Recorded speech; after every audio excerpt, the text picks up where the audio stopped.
Chères auditrices, chers auditeurs, bonjour. Je m'appelle Juliette Biao-Koudempo, je suis la directrice des programmes de Carrefour International, qui est une organisation internationale qui, depuis plus de 50 ans, lutte pour la cause des filles et des femmes dans les pays en développement. C'est au nom de cette organisation que je voudrais vous souhaiter une bonne journée internationale de la femme.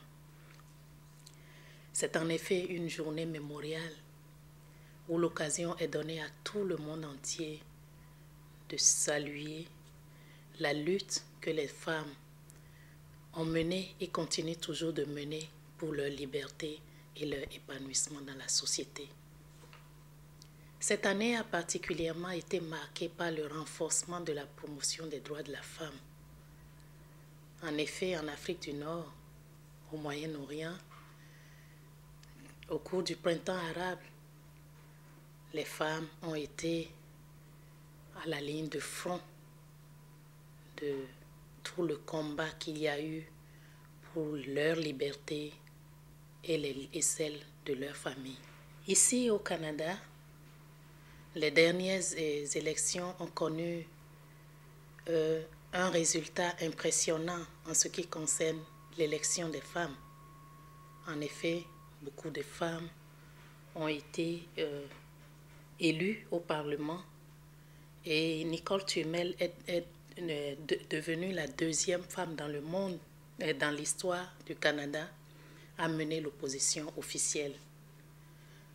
Beaucoup d'efforts sont consentis et continuent d'être consentis pour la cause de la femme, y compris tous les efforts qui sont en train d'être consentis dans le cadre de l'atteinte des objectifs du millénaire pour le développement qui intègrent les questions de l'égalité de la femme et de son autonomisation.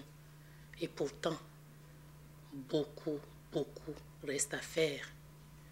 Une étude de la Banque mondiale a montré que les femmes contribuent pour près de 66% dans le développement économique, mais ne gagnent que 10% des revenus.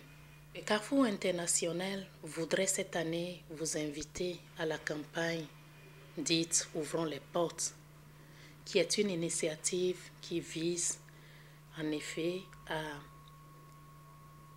faire intégrer environ au moins 200 filles dans ce que nous appelons les clubs pour leur autonomisation au Swaziland. À travers cette campagne, nous vous invitons à faire un geste assez noble. Quelle que soit la portée de ce geste, vous contribuerez à permettre à ces jeunes filles de mieux en savoir sur le VIH-Sida et surtout de savoir comment se prémunir des abus. Votre geste, qu'il soit modeste ou pas, aura son effet dans la mesure où ça permettra à ces femmes, à ces jeunes filles de devenir des leaders demain et de pouvoir s'épanouir dans leurs communautés respectives. Investissez pour le mieux-être des filles et elles changeront à leur tour le monde. Je vous remercie pour votre attention.